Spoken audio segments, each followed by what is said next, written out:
Hello friends, welcome to you my channel.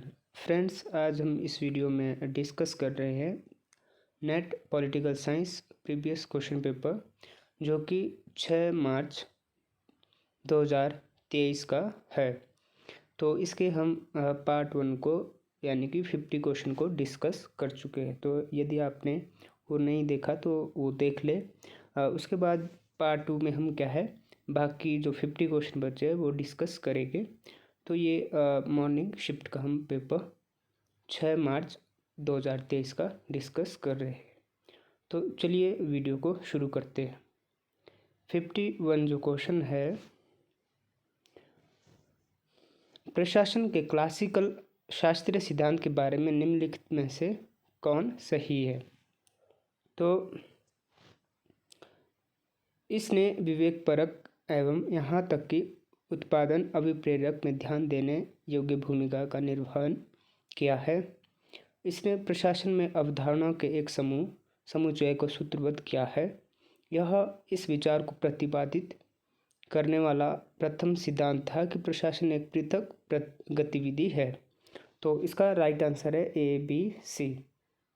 ठीक है, तीनों ये सही है प्रशासन के शास्त्रीय सिद्धांत के बारे में।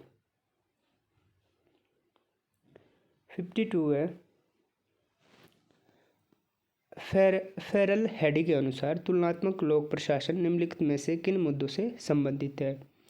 तो ये है सिद्धांत की खोज, व्यवहारिक अनुप्रयोग का आग्रह, तुलनात्मक राजनीति के सीमा क्षेत्र का योगदान, लोक प्रशासन में विद्यमान समस्याओं का तुलनात्मक दृष्टिकोण। तो ए, बी, सी, डी ये चारों सही है। ए इसका राइट आंसर है। 53 है, निम्नांकित में से जनहित याचिका PIL के बारे में कौन से कथन सही नहीं है। तो केवल पंजीकृत नागरिक समाज संगठन PIL फाइल कर सकता है। और डी है, PIL को दाखिल करने के लिए कोई कोर्ट शुल्क नहीं लगाया जाता। तो ए एंड डी गलत है, बाकी क्या है, सही है। ऑप्शन 4 इसका राइट आंसर है। 54 है, वर्ष 2019 में ITI अधिनियम में किए गए संशोधन के बारे में निम्नलिखित में से क्या सही है। तो 5 वर्ष की निश्चित अवधि से अब आयुक्त का पद सरकार की इच्छा कृपा पर निर्भर करेगा। सी है इसका, अब आयुक्त के वेतन एवं भत्ते भी सरकार द्वारा निर्धारित किए जाएंगे। तो ए एंड सी इसका क्या है, राइट आंसर है। ऑप्शन 3। नेक्स्ट है 55, भारतीय विदेश नीति के मूल मूल्य कौन से है। तो इसका जो राइट आंसर है वो है ए, बी, सी। आदर्शवाद और यथार्थवाद का सम्मिश्रण है। सहिष्णुता का मूल्य, साम्राज्यवाद विरोध और उपनिवेशवाद विरोध। प्रादेशिक विस्तार की बात भारतीय विदेश नीति में नहीं की गई है। पड़ोस सर्वप्रथम, नेबरहुड फर्स्ट का राजनयन ये है, पर क्या है, इंग्लिश में देख लेते इसको।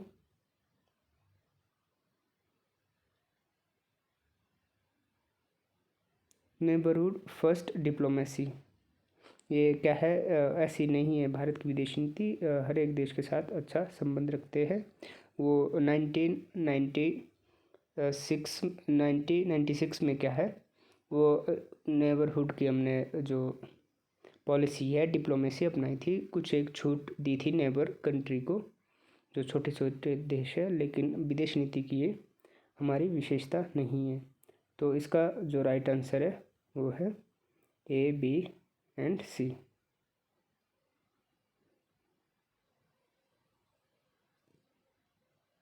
नेक्स्ट है 56,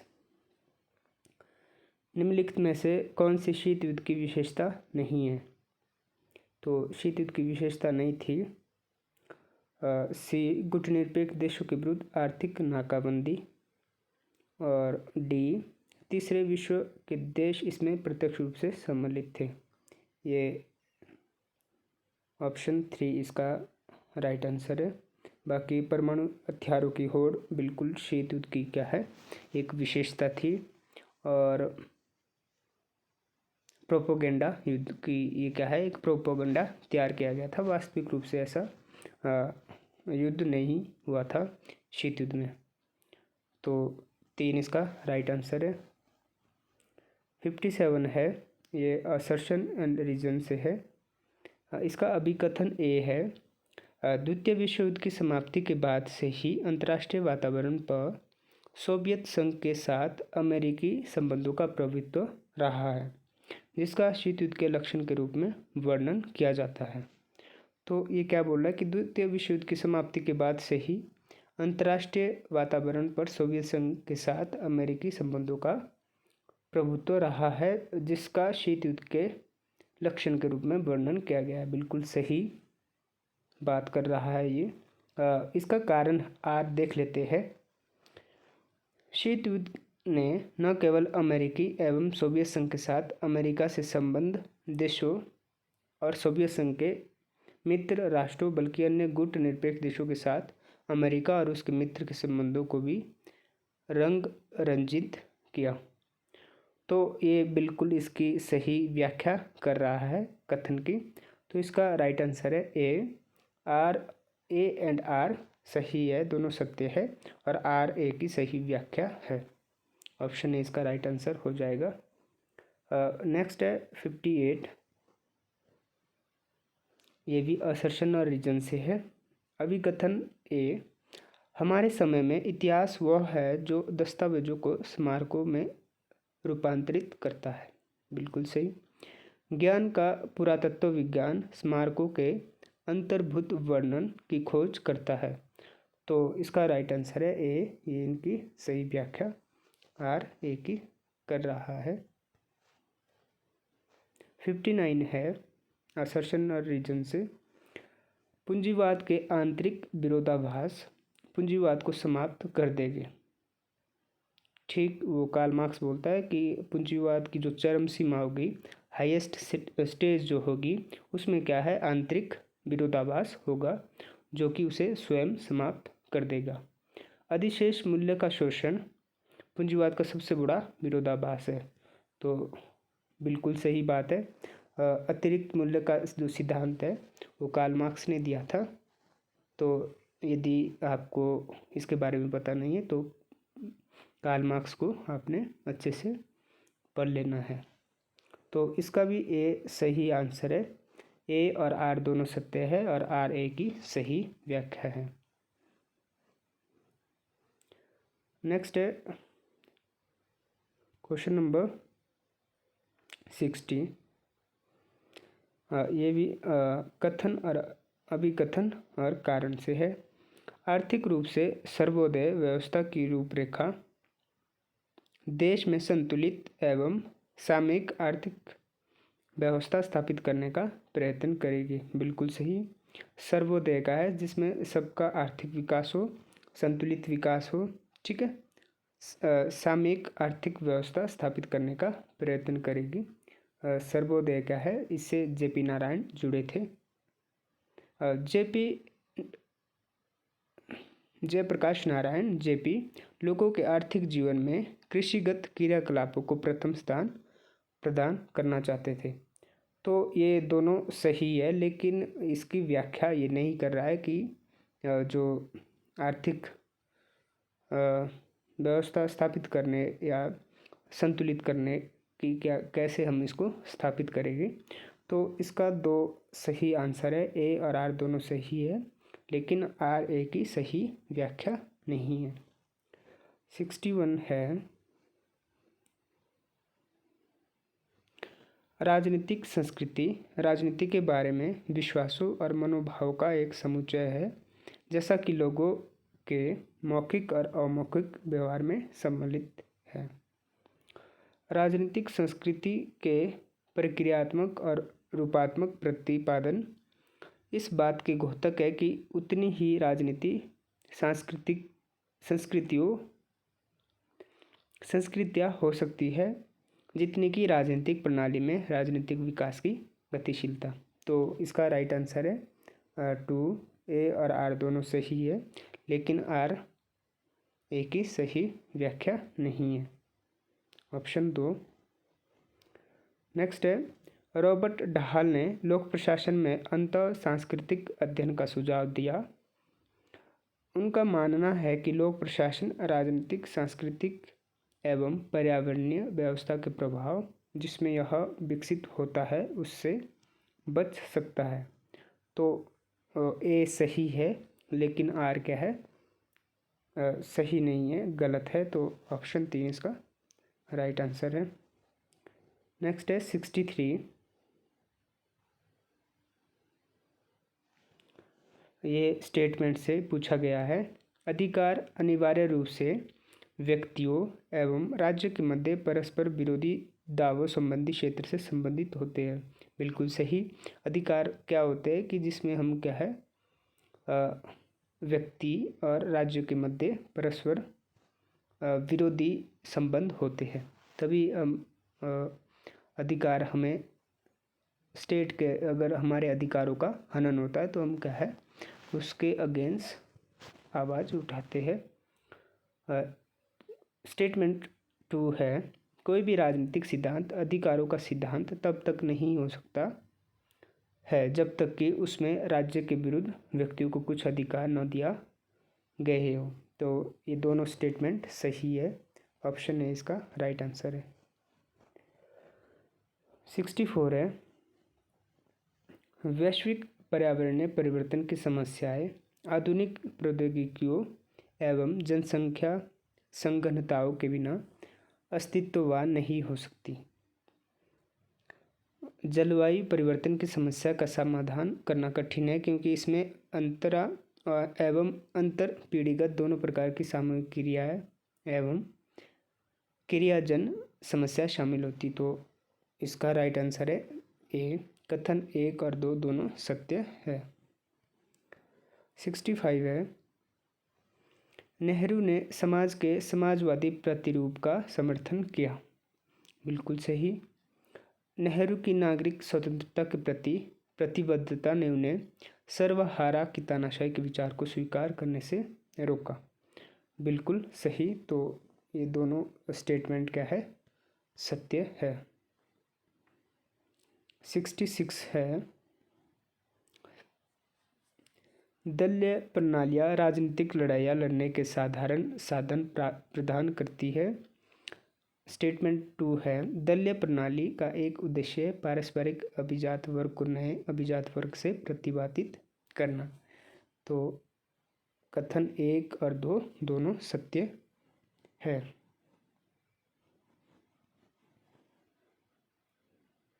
67 है, निर्गत मतानुमान एग्जिट पोल चुनाव के बाद होने वाला मतानुमान है जिसे तब संपादित किया जाता है जब मतदान अपना मतदान करने के बाद बाहर आते हैं। बिल्कुल सही।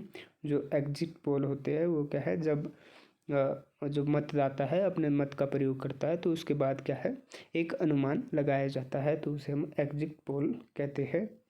मत सर्वेक्षण ओपिनियन पोल शोध सर्वेक्षण का वह प्रकार है जिसे चुनाव के बाद जनमत का पता लगाने हेतु संचालित किया जाता है। तो ये बिल्कुल गलत है। तो ऑप्शन 3 कथन ए सत्य है, लेकिन कथन 2 क्या है, असत्य है। नेक्स्ट क्वेश्चन है, वह 5 वर्ष की अवधि तक अपने पद पर बना रहता है किंतु पदावधि समाप्ति के बाद भी अपने उत्तराधिकारी के पद ग्रहण करने तक वह अपने पद पर बना रहता है। तो ये क्या है, भारत के उपराष्ट्रपति के संदर्भ में कथन दिए गए हैं। तो पहला कथन सही है। कथन 2 है, संविधान इस बात पर मौन है कि उपराष्ट्रपति की पदावधि समाप्त होने के पूर्व यदि वह पद खाली हो जाता है तो उसके दायित्वों का निर्वहन कौन करेगा। तो ये दोनों कथन क्या है, सही है।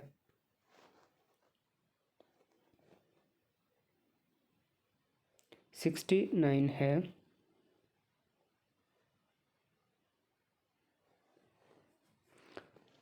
नीति पॉलिसी एजेंडा कार्यसूची उन सभी राजनीतिक मांगों का योग होता है जिसे लोगों अथवा समूह द्वारा नीति एजेंडा में लाए जाने के लिए प्रयास किया गया होता है। नीति एजेंडा उन मांगों से बना होता है जिन पर विचार करने हेतु नीति निर्माता सहमत होते हैं। तो इसका राइट आंसर है 4। कथन ए गलत है लेकिन कथन 2 क्या है, सही है। 70 है IMF और IBRD दोनों के मुख्यालय वाशिंगटन में है, ये सही है। भारत का IMF में मत हिस्सा 10% है, तो ये गलत है। तो कथन ए सही है लेकिन कथन 2 क्या है, गलत है। ऑप्शन 3 इसका राइट आंसर है। 71 है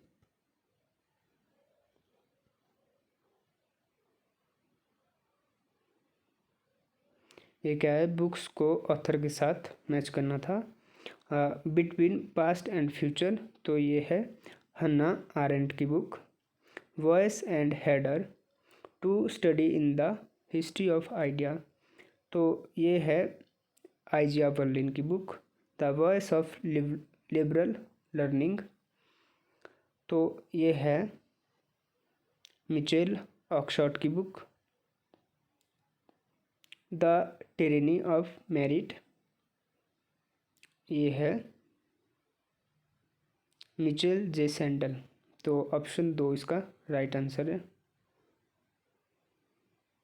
72 है कॉन्सेप्ट और थिंकर के साथ इसको मैच करना है।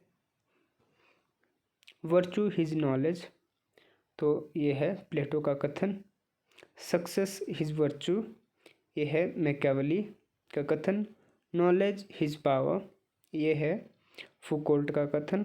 Power is production of intended effects, तो ये है रसल।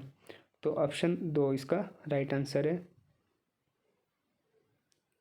सद्गुणी ज्ञान है, ये प्लेटो बोलते हैं। सफलता ही सद्गुण है, ये मैकियावेली का कथन है। और ज्ञान ही शक्ति है, ये माइकल फूको बोलते हैं। और शक्ति ही अभिप्रेत प्रभाव का उत्पादन है, तो ये रसेल का कथन है। 73 है इवेंट्स एंड ईयर, तो सूरत विभाजन हुआ था 1907 में। भारत छोड़ो आंदोलन 1942 में। असहयोग आंदोलन 1920-21, 1919 से 1921 तक चला। और महाड़ सत्याग्रह ये 1927 में। तो ऑप्शन 2 इसका राइट आंसर है। लिस्ट ए को लिस्ट 2 के साथ मैच करना, जिसमें लिस्ट 1 में बुक दी गई है और लिस्ट 2 में उसके ऑथर दिए गए हैं। तो political change in under developed country, nationalism and communism, तो ये बुक है जॉन एच कॉटस्की की। बी है पॉलिटिकल डेवलपमेंट, ये बुक है CH डॉट की। द पॉलिटिक्स ऑफ मॉडर्नाइजेशंस, तो ये है डेविड E एप्टर की। ट्रेडिशंस चेंज एंड मॉडर्निटी, ये है SN आइजनस्टाइन की। तो ऑप्शन डी इसका राइट आंसर है। नेक्स्ट है 75 क्वेश्चन। शेड्यूल और डिस्प्रेशन, इसको मैच करना है अनुसूची को उसके विवरण के साथ। तो चौथी अनुसूची है केंद्र और राज्य के मध्य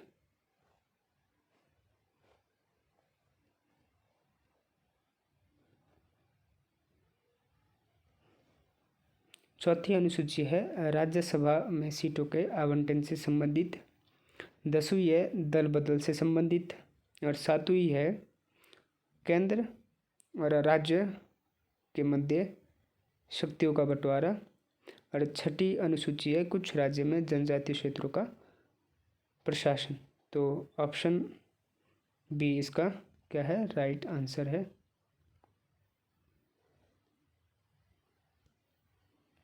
76 है, पार्टी को उनके फाउंडर लीडर के साथ मैच करना है। डीएमके द्रविड़ मुनेत्र कड़गम की स्थापना की थी, तो CN अन्नादुराई। AIDMK तो MG Ramachandran. TDP NT Rama Rao, sorry इसका ऑप्शन 3 क्या है, राइट आंसर है। DMK है ए का 3, CN अन्नादुराई। AIDMK है MG रामाचंद्रन। TDP है C का 2, NT रामाराव। और PDP है D का 4, मुफ्ती मोहम्मद शहीद। तो ऑप्शन 3 क्या है, इसका राइट आंसर है।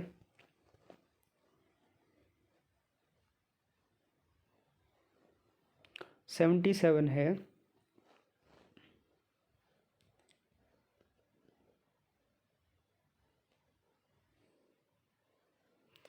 आज्ञा पालन एवं स्वीकार्यता के मध्य विभेद, तो ये दिया है चेस्टर बर्नार्ड ने। आर्थिक कार्य में लगा व्यक्ति एवं प्रशासनिक व्यक्ति के मध्य विभेद, तो यह है H साइमन। करिश्माई नेता एवं विधिक तार्किक प्राधिकार के मध्य विभेद, तो ये है मैक्स वेबर। प्रबंध के सिद्धांत एवं तंत्र के मध्य विभेद, तो ये है FW टेलर। तो ऑप्शन 3 क्या है, इसका राइट आंसर है।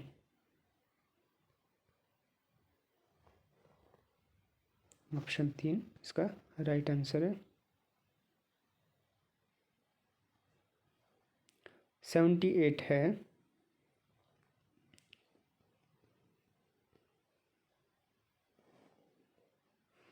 उज्ज्वला योजना है महिला एवं बाल विकास मंत्रालय से संबंधित। सौभाग्य योजना है ऊर्जा मंत्रालय से संबंधित। और अटल पेंशन योजना है वित्त मंत्रालय से संबंधित। और राष्ट्रीय सामाजिक सहायता कार्यक्रम है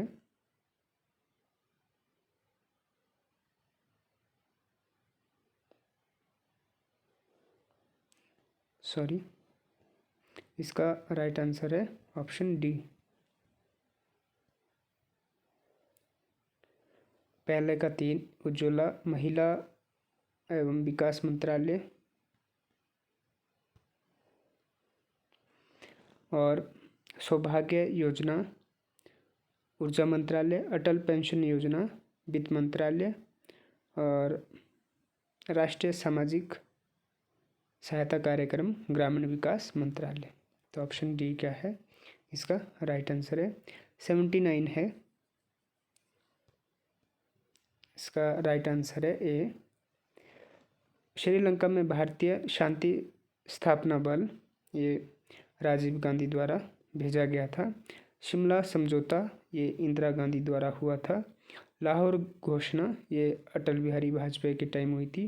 और एक्ट ईस्ट पॉलिसी ये मोदी के द्वारा, नरेंद्र मोदी के द्वारा दी गई। ठीक है, लुक ईस्ट पॉलिसी को क्या है, एक्ट ईस्ट पॉलिसी 2014 में मोदी जी द्वारा दी गई।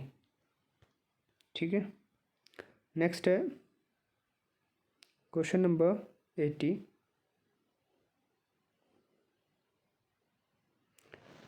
वर्ष और शिखर सम्मेलन को आपस में मैच करना है। तो 1955 में हुआ था,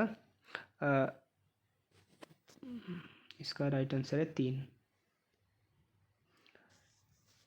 नई दिल्ली शिखर सम्मेलन 1961 में हुआ था।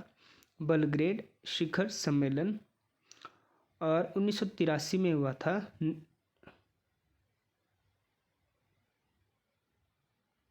सॉरी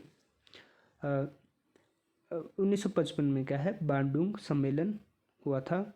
1961 में हुआ था बलग्रेड शिखर सम्मेलन, और 1983 में हुआ था नई दिल्ली शिखर सम्मेलन, और 1998 में हुआ था डरबन शिखर सम्मेलन।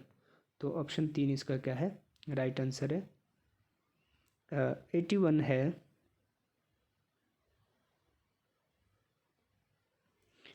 निम्नलिखित अवधारणाओं को उनके विकास के कालक्रम अनुसार व्यवस्थित कीजिए। तो विधिक संप्रभुता, ऑप्शन 3 इसका राइट है। फिर है राजनीतिक संप्रभुता, उसके बाद है बी लोकप्रिय संप्रभुता, जिसका कॉन्सेप्ट की रूसो ने दिया है। उसके बाद है डी बहुल संप्रभुता का सिद्धांत। तो ऑप्शन 3 क्या है, इसका राइट आंसर है। 82 है, निम्नलिखित पुस्तकों को उनके प्रकाश वर्ष के कालक्रम अनुसार व्यवस्थित कीजिए। तो सबसे पहले है बी द ह्यूमन कंडीशन, जो कि 1952 के आसपास लिखी थी आई थिंक। फिर है A the archaeology of knowledge, human condition Hannah Arendt की है। फिर उसके बाद है A the archaeology of knowledge. फिर है डी आफ्टर वर्चू। फिर है सी स्फीयर ऑफ जस्टिस। तो ये इसका सही सीक्वेंस है। क्वेश्चन नंबर 83,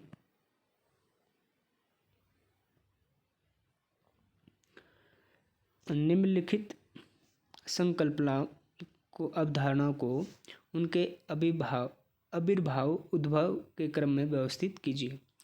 तो इसका क्रम है बी राज्य का सप्तांग सिद्धांत, जो कि कौटिल्य ने दिया था। फिर उसके बाद है उग्र मानवतावाद, जो कि एम.एन. रॉय के द्वारा दिया गया। फिर है डी सत्याग्रह, महात्मा गांधी जी द्वारा दिया गया।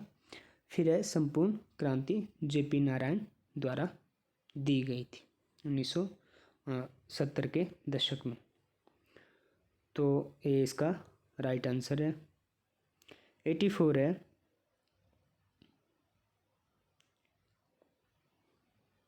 संविधानवाद की निम्नलिखित विशेषताओं को उस कालक्रम में व्यवस्थित कीजिए जैसा कि समय के साथ विकसित हुई थी। तो पहला है राजनीतिक पृथकतावाद। फिर है बी विधिक संहिताकरण। फिर है डी संवैधानिक राजतंत्र।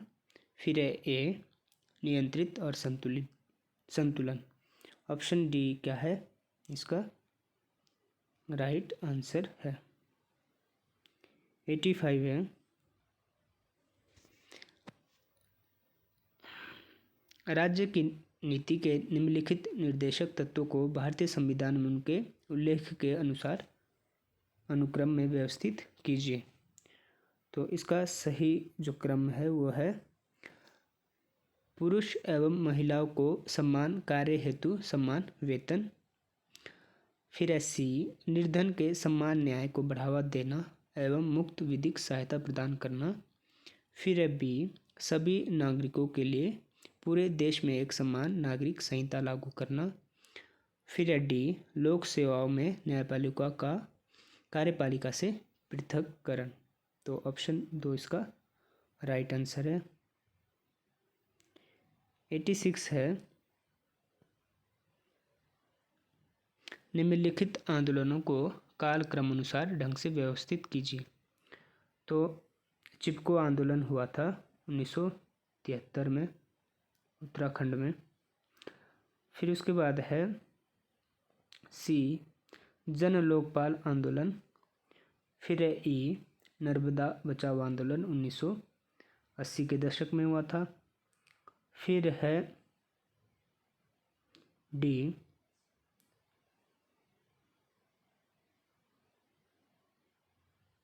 ऑप्शन 2 क्या है, इसका राइट आंसर है ए सी एपीको आंदोलन, ई नर्मदा बचाओ आंदोलन, और डी जन लोकपाल आंदोलन, और बी है लास्ट जल सत्याग्रह। तो ऑप्शन डी इसका राइट आंसर है। 87 है, एल्टन मेयो के निम्नलिखित प्रयोगों को काल क्रम अनुसार ढंग से व्यवस्थित कीजिए। तो ऑप्शन 2 क्या है, इसका राइट आंसर है B illumination experiment, A relay assembly test room experiment, C mass interview programme, D bank wiring experiment. तो ऑप्शन 2 इसका राइट आंसर है। 88 है, भारत सरकार द्वारा उठाए गए निम्नलिखित भ्रष्टाचार विरोधी कदमों उपाय को काल क्रम अनुसार ढंग से व्यवस्थित कीजिए। तो ऑप्शन 2 इसका राइट आंसर है। तो ये आपने मैच कर लेना है। 89 है,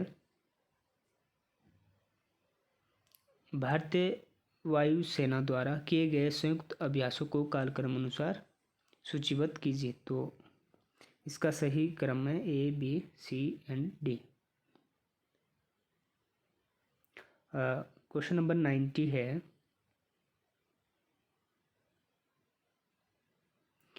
निम्नलिखित ब्रिक्स शिखर सम्मेलनों को उनके आयोजन के क्रम में व्यवस्थित कीजिए। तो इसका ए राइट आंसर है, सी डरबन दक्षिण अफ्रीका, ए उफा रूस, बी जोहान्सबर्ग दक्षिण अफ्रीका और डी बीजिंग वर्चुअल समिट। तो 91 क्या है, ये पैराग्राफ है। तो ये आपने पैराग्राफ पढ़ के क्या है इसका आंसर करना है। तो आपने क्या है, अगर आपने इसको पढ़ना है तो वीडियो को पॉज करके क्या है आप इसको आंसर कर सकते हैं।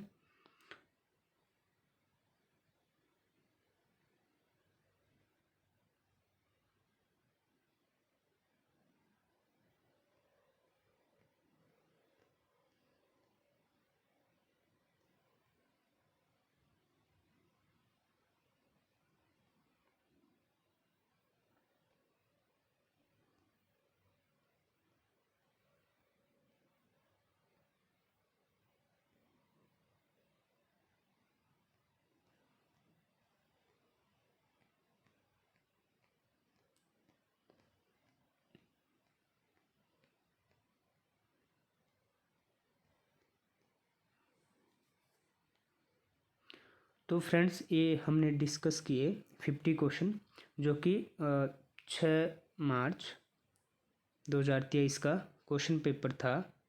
ठीक है, पॉलिटिकल साइंस का। तो यदि वीडियो अच्छी लगी है तो लाइक करें, शेयर करें अपने फ्रेंड्स के साथ, जो भी कोई प्रिपरेशन कर रहा है नेट पॉलिटिकल साइंस की, क्योंकि मैं इसी तरह की क्या है वीडियोस डालता रहता हूँ जो कि नेट से संबंधित है। तो वीडियो को लाइक करें। Thank you, thanks for watching.